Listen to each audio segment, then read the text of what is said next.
Hello' নমস্কাৰ বন্ধু বান্ধৱীসকল, আপোনালোকক এটা কথা ক'ব বিচাৰিছো। মই এটা হিন্দু মানুহ হয়, কিন্তু হিন্দু মানুহ হৈ আপোনালোকক এটা কথা ক'ব বিচাৰিছো। চাওক, আজিকালি চব মানুহ একেই নহয়। মই হিন্দু হৈ কৈছো, বাবৰ আলী মছজিদ যে বনাইছে, আগতে এটা বনাইছিলে।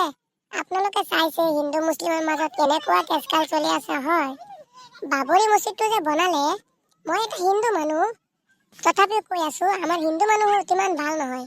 বহুত মানুহে বহুত কিবা কিবি দি আছে মছজিদত, আপোনালোকৰ দান দক্ষিণা কৰি আছে। হয়, এতিয়া চাব, ইটা চিটা দি আছে, ইটাটোত ৰাম লিখা আছে। তেনেকুৱা ইটাবোৰ আপোনালোকৰ মছজিদত নলগাব, কাৰণ নেক্সট টাইম এনেকুৱা কেচকাল হ'ব পাৰে। মই যিটো কৈছো আপোনালোকে বাৰু কথাটো ভালেই শুনিছে, চিন্তা কৰি চাওক। মোৰ কথাটো আপোনালোকক ভাল লাগিলে ভিডিঅ'টো এটা শ্বেয়াৰ কৰি, লাইক কৰি এটা শ্বেয়াৰ কৰি দিব ভিডিঅ'টো।